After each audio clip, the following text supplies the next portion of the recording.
Es un placer poder estar junto a ustedes a través de este medio y a pesar de la distancia y las circunstancias que por la gracia de Dios nos toca vivir en estos tiempos, poder estar cerca a través de estos medios. Un cariñoso abrazo de parte de mi esposa, de parte mía, cada uno de los hermanos y miembros de la iglesia allí en calle Santiago del Estero 645 de San Rafael, donde pasamos hermosos momentos de adolescencia, de juventud, siendo formados tanto en el conocimiento como en la práctica de la palabra de Dios. Y en estos momentos nos encontramos abocados al inicio de un nuevo testimonio a 17 kilómetros de aquí en la ciudad de Paraná, Entre Ríos. Estamos dedicados a la obra a tiempo completo hace ya 10 años aproximadamente y los invitamos a que nos acompañen en esta nueva gesta de alcanzar y conquistar una ciudad para Cristo.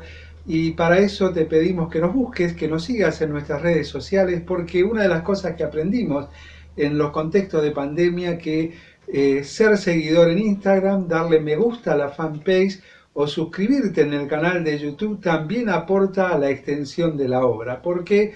Porque cuanto más flujo de movimiento hay, más me gustas, más seguidores y demás, aparece primero en las noticias de los buscadores y demás de cada una de esas redes sociales. Así que buscanos Conexión Colonia Avellaneda y allí también vas a encontrar material de bendición y para compartir con aquellos que no conocen a Cristo, pero también material de aliento para aquellos que somos sus hijos. Les pedimos oración por Colonia Avellaneda y también por la labor que todos estos años hemos estado desarrollando aquí en la iglesia central de Paraná, en calle Cervantes 547, como también en la enseñanza de la palabra del Señor, no solamente en todo nuestro país, sino en países vecinos y alrededor del mundo. También por la labor que realizamos una vez al año. Este año hemos estado impedidos de hacer, viajamos al impenetrable todo el mes de julio para atender a aquellos hermanos que están en medio de la nada, llevándoles la palabra de Dios, alentando y edificando a los hermanos que allí se encuentran. Pero vamos a lo que nos interesa en esta hora y es abrir la palabra de Dios. Libro de Josué, capítulo 1. Es un libro muy precioso y de hecho cuando nosotros vamos al libro de Josué hay una porción que se repite 4 veces que siempre es la primera que viene a la mente. De hecho, quizás estás haciendo el ejercicio mental en tu mente y en tu corazón. Mira que te mando que te esfuerces, pero vamos a hablar de tiempos precisamente en el libro de Jueces. Si bien vamos a intentar acariciar muy por encima los 2 primeros capítulos para ver qué Dios nos quiere enseñar, pero vamos a hablar sobre estos tiempos específicos y especiales para el pueblo de Israel, al igual que son estos tiempos especiales y específicos para nosotros en estos momentos. Cuando nosotros abrimos la palabra de Dios y comenzamos a conocerla, a indagar y abrimos las puertas del libro del Génesis, nos quedamos asombrados con el poder creador de aquel que dijo y fue hecho. Nos quedamos asombrados también con cómo el hombre fue desechando cada vez más a Dios a pesar, como decía Pablo más adelante, escribiendo a los romanos, a pesar de haberle conocido, no le glorificaron como tal.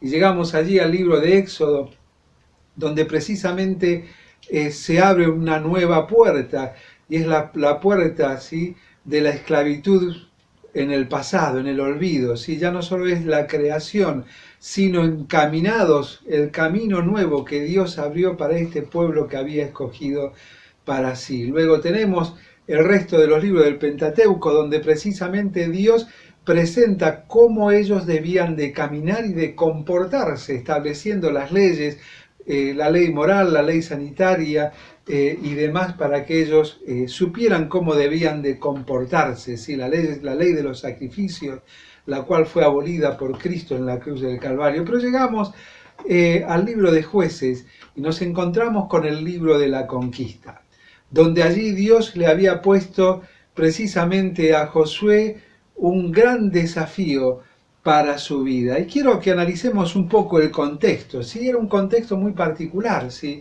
Era un contexto en el cual este joven llamado Josué se encontraba en medio de un pueblo desobediente.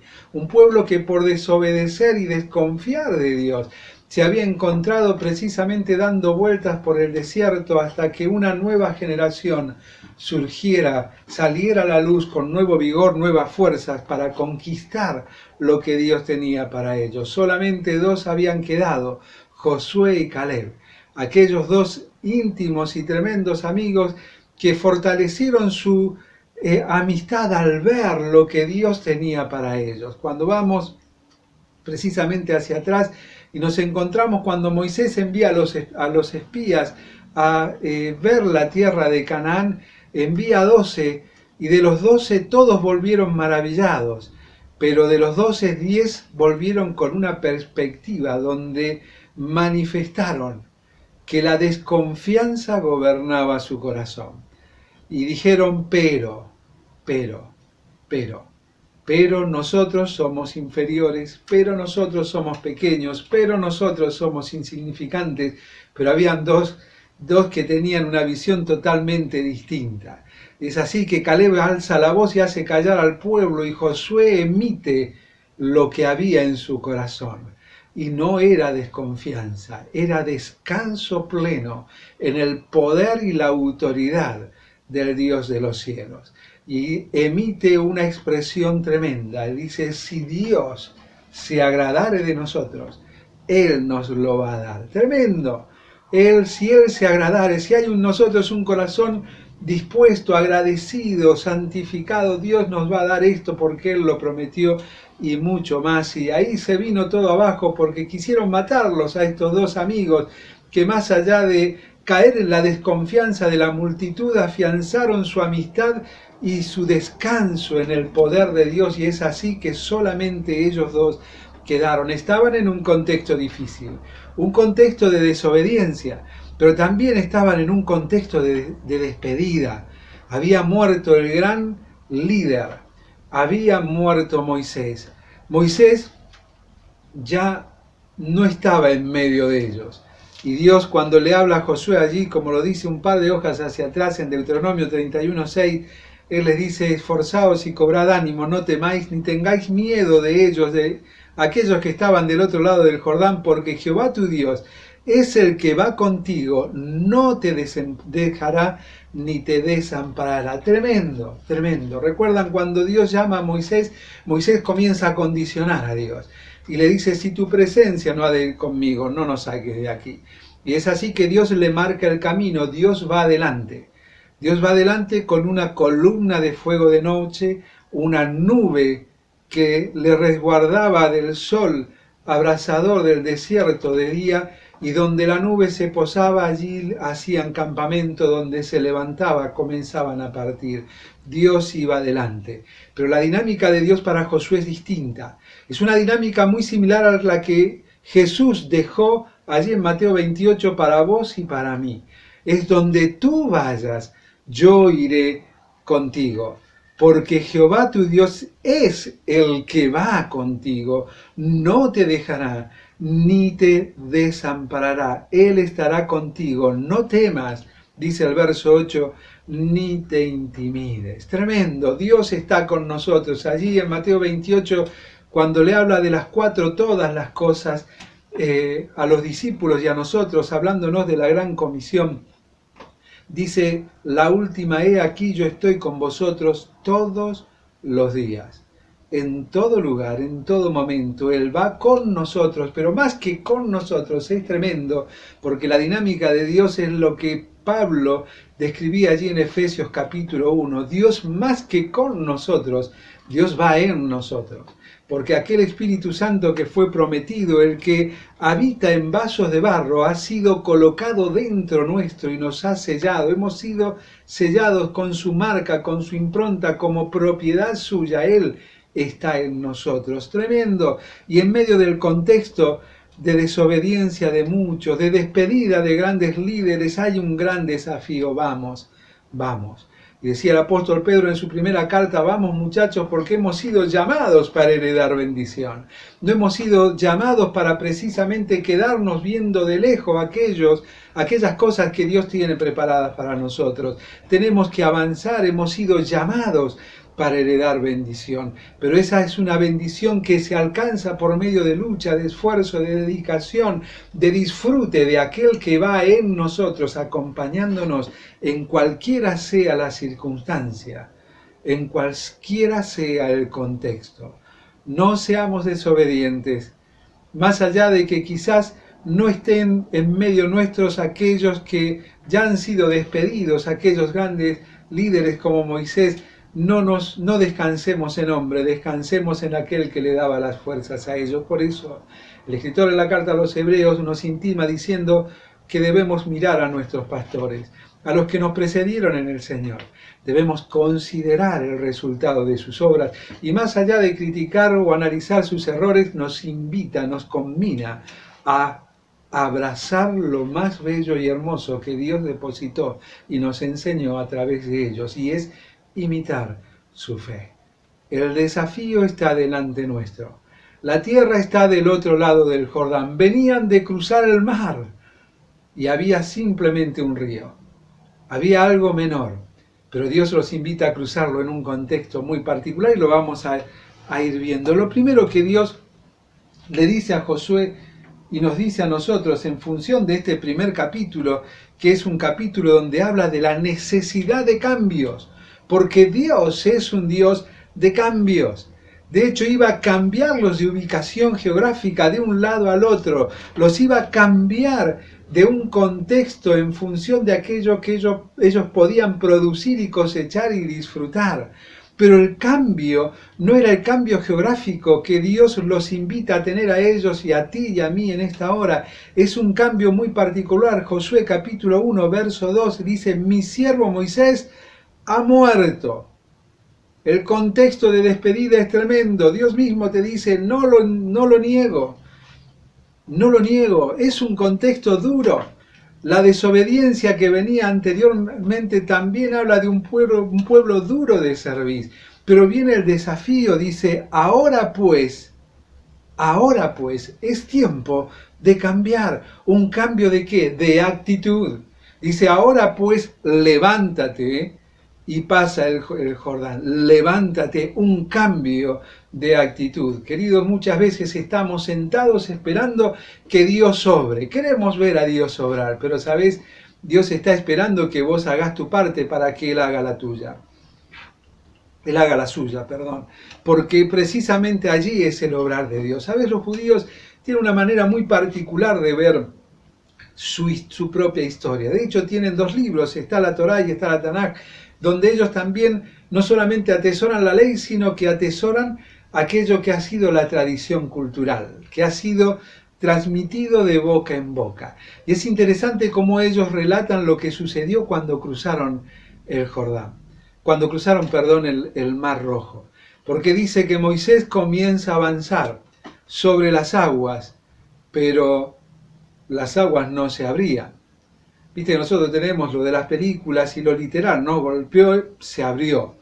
Y dice, golpeó y empezó a caminar y las aguas no se abrían. Pero Moisés no paró y todo el pueblo lo miraba. Y no fue sino que hasta que el agua le llegó a la altura de su nariz, que el mar se abrió en dos y pudieron pasar en seco. La fe probada de Moisés es la que los judíos, inclusive hasta el día de hoy, recuerdan entre sus dichos de tradición oral. ¿Sí? Dios le dijo a Moisés, Moisés le creyó. Dios le dijo a Abraham, y Abraham le creyó a Dios y le fue contado por justicia. Y Dios le marcó, haz lo tuyo que yo me encargo de lo mío. Y es que precisamente si querés ver obrar a Dios, tenés que dejar tu esfuerzo, tenés que avanzar. Tenés que avanzar en ese compromiso de obediencia. Cambia tu actitud. Cambia tu actitud. Da un paso tras otro y Dios irá mostrándote su gloria. ¿No te he dicho que si crees verás la gloria de Dios? Querido, nosotros tenemos un falso concepto de ver esa gloria de Dios. Creemos que la gloria de Dios se manifiesta a través de grandes milagros, señales y prodigios. Sin embargo, la gloria de Dios, la gracia de Dios, se manifiesta a través de cosas simples y sencillas que nosotros, por nuestro propio egoísmo, hemos perdido la capacidad de disfrutar. Esa gracia multiforme de la que hablaba Pedro en su primera carta. Esa multiforme gracia de Dios que ha sido colocada delante nuestro para que la administremos, para que la disfrutemos, para que dé gloria y honra a aquel que nos la ha dado, pero también para que le podamos ver manifestar. Cambia tu actitud, levantar los brazos caídos, las rodillas dobladas, ponernos en pie y empezar a caminar, andar por ese camino de buenas obras que Dios preparó de antemano, como Pablo le escribiera a los hermanos en Éfeso. Un cambio de actitud, pero no solamente un cambio de actitud, sino un cambio de acción. Porque a veces creemos que la actitud es simplemente el deseo, la motivación, y bueno, esa motivación, ese deseo, se debe manifestar a través de mis hechos, de mis actos. Dice, levántate y pasa el Jordán, vamos hacia esta nueva etapa que quizás te parezca imposible. ¿Cómo puede ser que pueda alcanzar las bendiciones de Dios para mi vida? ¿Cómo puede ser que a pesar de mis errores y a pesar de mis olvidos de Él lo pueda hacer, querido? Dios te dice simplemente, aún cuando desborde el Jordán que está por delante, es tiempo de cruzarlo. ¿Sabes? El pueblo de Israel, cuando Dios le dice que cruce el Jordán, no era el mejor momento. No era el mejor momento. De hecho, habían 3 meses en el cual el Jordán se desbordaba por las lluvias. Y ese era el peor momento de cruzar. Había que esperar que nuevamente llegase o dejase las lluvias de caer para que eso se transformara en un río que puede ser accesible para pasar. Pero sin embargo, Dios les pide que cambien su actitud y que cambien su manera de accionar. ¿Sabes cuándo? Cuando el Jordán estaba desbordado. Y Él les muestra que ustedes no pueden porque cuando lo miren, cuando lo analicen, y solo no pueden. Es por eso que manda adelante a quienes, a los sacerdotes con el arca del pacto. Soy yo el que marca el camino, el derrotero de la vida de aquel que descansa en mí y tiene fe. Querido, vamos en esa acción. Vamos en este nuevo accionar. Hay un cambio de acompañantes. Cambia aquellos que te han hundido en este estadio en el cual te encuentras. Cambia los acompañantes. ¿Sabes? Dios preservó a Caleb y a Josué en medio de un pueblo desobediente. ¿Y lo preservó para qué? Porque Dios tenía nuevos acompañantes para ellos. Tuvieron que morir todos aquellos que habían desobedecido. Ellos tenían unos nuevos acompañantes. Dice, cruza tú y todo el pueblo. El pueblo no era el mismo. De hecho, querido, aun cuando quizás alrededor tuyo están los mismos, en el transcurso y el desarrollo de las circunstancias de la vida no somos los mismos que aquellos que quizás en vez de ayudarte cuando estabas caído te pusieron una piedra encima. Aquellos que quizás en vez de aconsejarte simplemente te vieron caer, alejarte y cometer la cantidad de errores que solemos cometer. Queridos hermanos, hemos cambiado. Pero más allá de eso, debemos cambiar en nuestro interior, cambiar la actitud, cambiar la manera de accionar, cambiar los acompañantes. Y querido, te vas a encontrar que muchas veces al iniciar este nuevo camino, te vas a encontrar solo con la mejor compañía. Aquel que no solo prometió estar con nosotros, sino que estando en nosotros, nos dice y nos recuerda, en primer lugar, Juan 15, que separados de Él, nada podemos hacer. En segundo lugar, Juan 10, que estamos resguardados en los brazos del pastor. Como Pablo escribiera allí en Colosenses capítulo 3, el pastor este es tan bueno, tan amoroso y tan cuidadoso que resguarda nuestra vida con Cristo y en Dios. Debemos cambiar. Son tiempos de cambio. Son tiempos de cambio y puedes cambiar. No importa la edad que tengas, no importa las circunstancias de la vida que te hayan alejado de Dios o en las que hayas caído. ¿Por qué? Porque Dios ha cambiado tu condición. La cambió desde el momento en que creíste en Él. la cambió y te dio una capacidad maravillosa, una capacidad olvidada. Y es la capacidad de obedecer. El apóstol Pedro, un hombre duro de obedecer, duro de sujetarse, y le vemos allí en los evangelios todo lo que sucedió porque él era impetuoso y era precisamente alguien que le gustaba manejar los grupos y demás. Él comienza allí su primera carta hablándonos precisamente de esto y te invito a buscarlo. Primera Pedro, capítulo 1, verso 2, si la memoria no me falla. Primera Pedro, capítulo 1, verso 2.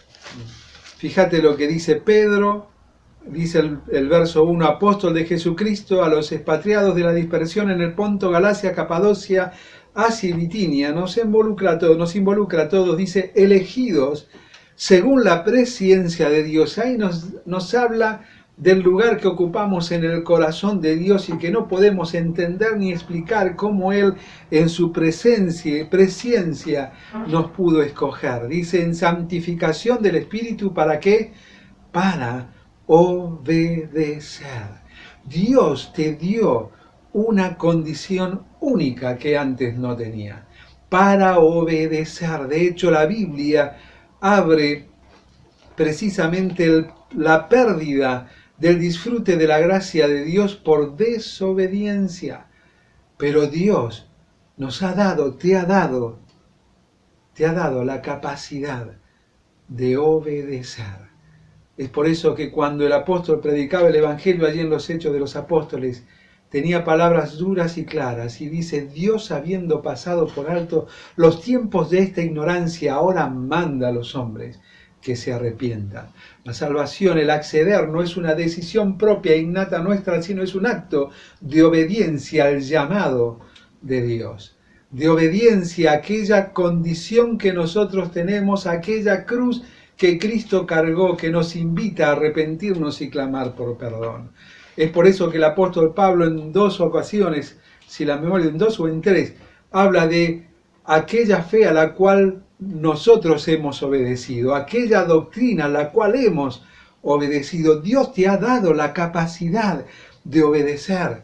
La obediencia precisamente no es una acción que nosotros ejercitemos cuando nosotros querramos. La capacidad de obedecer que Dios nos ha dado es una condición o una capacidad de carácter natural. El obediente no lo es porque decide obedecer.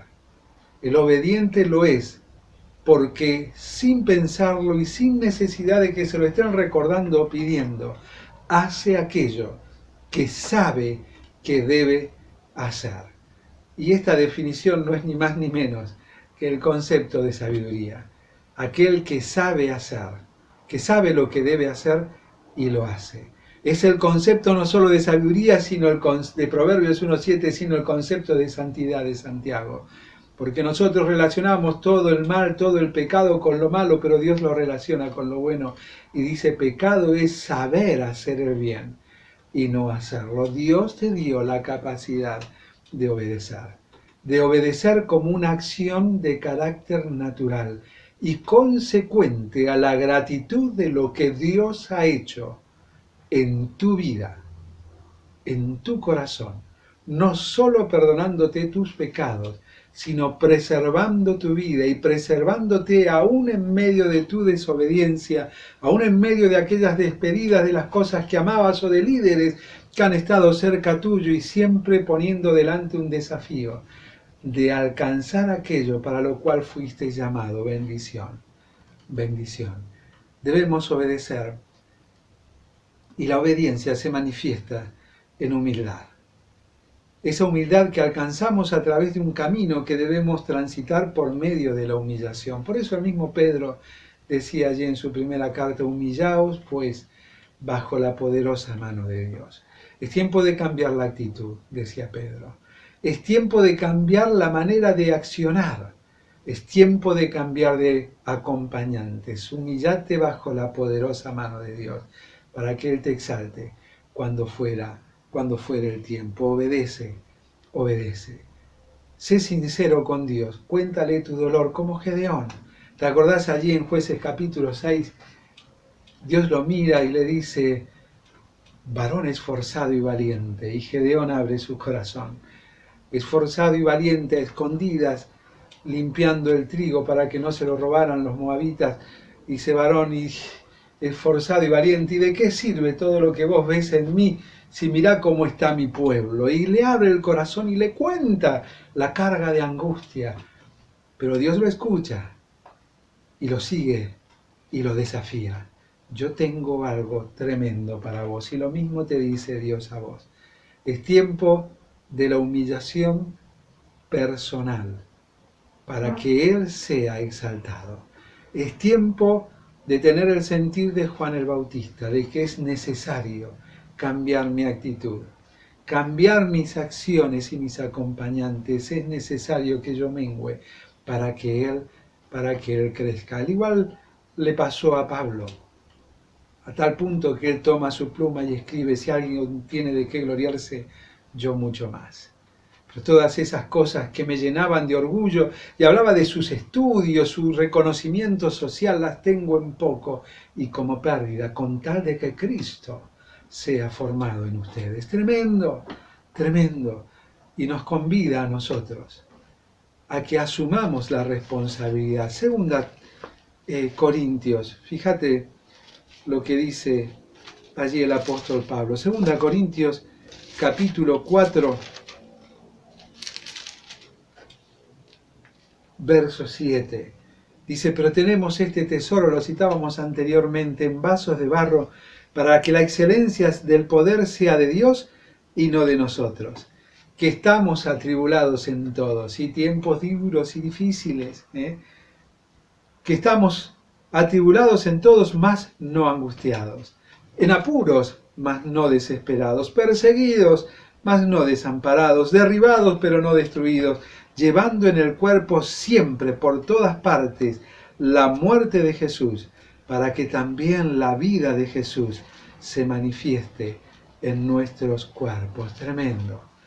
Pueden venir tiempos peores a los que estamos atravesando, pero es tiempo de alentarnos, es tiempo de animarnos, es tiempo de que aún en medio de la opresión podamos, como Pablo estando allí en Corinto, a quien les escribe estas palabras y siendo oprimido y estando amenazado, dice que el Espíritu le hable y le dice en el verso 9 del capítulo 18 de los Hechos de los Apóstoles, entonces el Señor le dijo a Pablo en visión de noche, no temas, sino habla y no calles. ¿Y sabes por qué? Porque yo estoy contigo. Y ninguno pondrá sobre ti la mano para hacerte mal, porque yo tengo mucho pueblo en esta ciudad. No temas, no temas, sino habla, no calles. Querido, no temas más. Es tiempo de comenzar a hablar. Hablar en primer lugar con Dios. Hablar de nuestra condición con sinceridad. Decirle cómo estamos. No escondas más ni la basura ni los pedazos rotos de tu corazón debajo de tu alfombra, sino llévalos a Él, porque Él no los va a pegar, Él va a hacer algo nuevo. Él va a hacer algo nuevo y maravilloso con tu vida y a través de tu vida. Y el Dios soberano, el que creó los cielos y la tierra, el que alejó de Él tus pecados y los míos y no se acordará nunca más, ¿cómo no hará esto? En restaurar tu vida, en restaurarte en medio de esa rotura interior que tiene. ¿Cómo no te va a restaurar? Él desecha lo viejo y hace todo nuevo. Solo nos invita a que no solamente obedezcamos, sino que nos ocupemos en aquello que es bueno. Que cambiemos nuestros hábitos, que volvamos a la disciplina que edifica. Esa disciplina que el apóstol Pablo le transfería al joven Timoteo y le decía, ocúpate en estas cosas, ocúpate en la lectura, ocúpate en la enseñanza de la palabra, ocúpate en aprender, ocúpate en ser ejemplo, no en esperar que los demás sean ejemplo o en criticar que hay otros que no son ejemplo. Ocúpate de ti mismo, porque el mayor problema que tenemos, el peor enemigo, somos nosotros mismos. y no te olvides de tomar, de ocuparte en estas cosas, le decía. Y en su segunda carta, en el capítulo 3, verso 16 en adelante, hablándole de la palabra de Dios, le dice, no te olvides de darle la utilidad. No es útil para los demás. Para que pueda ser útil para los demás, debe ser útil primero en tu vida. Son tiempos de cambios. Vamos a conquistar las cosas tremendas y maravillosas que Dios tiene para nuestra vida. Pero para que eso pueda suceder y ser una realidad en tu vida y en la mía, debemos nosotros asumir en primera persona la responsabilidad que nos compete. No seamos como el pueblo de Israel. Fíjense cómo termina el capítulo 1 de Josué. Fíjate, dice el verso 16, no seas como el pueblo de Israel. Porque le habla a Josué y le dice, entonces respondieron a Josué diciendo, nosotros haremos todas las cosas que nos has mandado e iremos a donde quiera que nos mande. Se habían olvidado de algo importante y vos fíjate que lo van a revelar más adelante, verso 17, la segunda parte dice, solamente que Jehová tu Dios esté contigo como estuvo con Moisés. Ya lo comparaban con Moisés, el líder anterior, no tenían nada que ver, ni tenían por qué ser igual. No, eran estadios y etapas distintas del pueblo de Israel. Y aquí abren su corazón pobre, derrotado y destruido, verso 18, y cualquiera que fuera rebelde a tu mandamiento y no obedeciere a tus palabras en todas las cosas que le mandes, que muera. Ahí se dirigieron como jueces de todo el que se equivoque. Pero se quitaron sus vestiduras y no se hicieron cargo. Y le dice, solamente que te esfuerces, Josué. Solamente que seas valiente. No, queridos, esto es una cuestión de carácter individual y personal. Es por eso que cuando vemos que comienza a pasar, a conquistar la tierra, estos que no se hicieron cargo de la parte que le correspondían, cayeron derrotados allí en Jai. ¿Por qué? Porque creyeron que las fuerzas eran de ellos. Querido, es tiempo de cambiar nuestras actitudes. Es tiempo de cambiar nuestras acciones y aquellos que nos acompañan.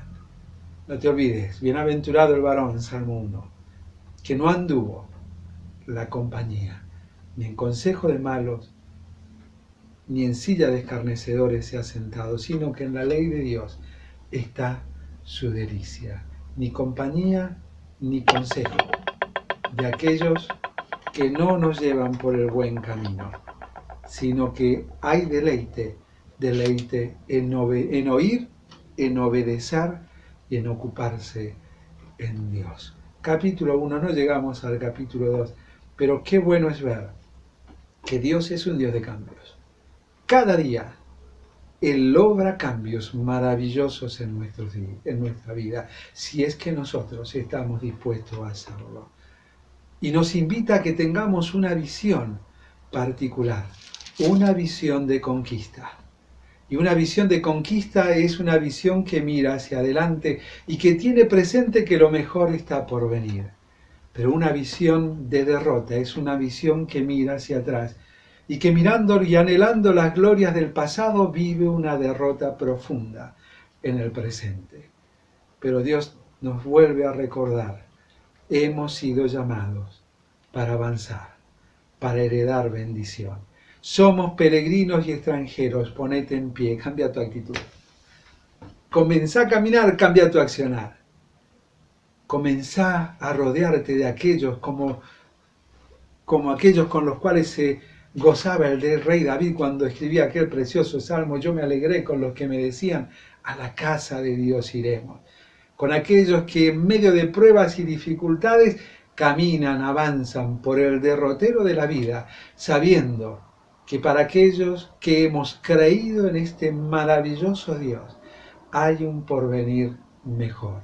El apóstol Pablo escribía a los romanos y decía, más tengo por cierto, que las aflicciones del tiempo presente, si miro todo lo que me rodea, hay aflicciones, hay angustias. Pero ¿saben qué? Yo no miro ni alrededor ni miro atrás, decía Pablo, yo miro al frente.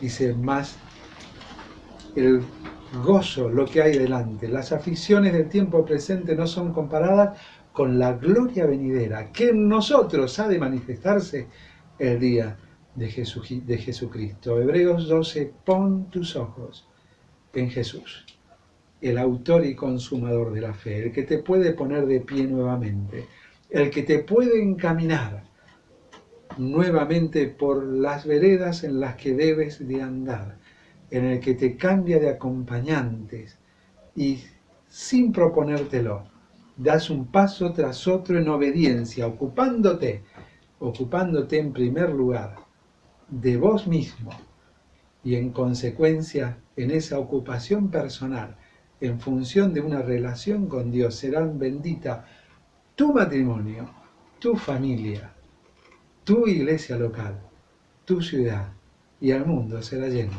de la gloria de Dios. Y ojalá que si todavía no conoces a este Dios tremendo y maravilloso, sea el momento en que creas en Él. Pero que sea el momento en que dejes de creer a tu manera, porque no hay maneras de creer en Dios, solamente está la manera de Dios. Es tiempo de que te mires como Dios te ve, cargado de pecados, ese pecado que te condena al mismo infierno, pero es tiempo de que veas, de que contemples cómo Dios te ama, y que al mirar esa cruz donde Jesús ocupó tu lugar, no quedando allí, sino resucitando al tercer día, puedas ver que Él es el único que puede cambiarla, y puedas caer arrepentido de tus pecados delante de Él, y en un acto de obediencia acudir a su llamado. Dios te dice, ya está, con el tiempo pasado de desobediencia. Ahora yo te mando que te arrepientas. Es tiempo de arrepentirte y en ese arrepentimiento es tiempo de clamar a Dios con tus palabras por perdón. Y Él obrará en tu interior un cambio de carácter eterno. ¿Cómo lo sabrás? Muy simple. Más que contártelo, solo lo vas a saber si lo incorporas en tu vida. Es la única manera. ¿Cuál es tu bebida favorita? Sabes, habrás visto que he estado tomando mate. Es una de mis bebidas favoritas. ¿Cuál es la tuya? La pregunta es ¿por qué? ¿Por qué es tu bebida favorita? Pregúntatelo. Sabes, muchas respuestas van a venir a tu mente. Muchas cualidades de esa bebida. Pero sabes, todas esas respuestas son incorrectas. La única razón por qué esa bebida, solo tú sabes cuál es la tuya, es tu bebida favorita, es porque un día la probaste. Si no, nunca hubiese sabido qué sabor tenía. ¿Sabes? Este Dios, el Dios de la Biblia, en el cual nosotros creemos, solamente lo vas a poder comprender y conocer el día que, arrepentido de tus pecados, acudas a su llamado en obediencia y lo saborees, lo incorpores. Como decía el salmista David, gustad y ved, qué bueno que es Dios. Hace ya 37 años, 38, ha pasado los años, que pude probar y ver qué bueno que es Dios. Y sabes, todos los días, cada mañana, pruebo un poco más de Él y conozco un sabor nuevo, un aroma nuevo, una gratitud, un gozo nuevo que Él tiene para mí y también lo tiene para vos. Si arrepentido de tus pecados, le clamás a Él por perdón.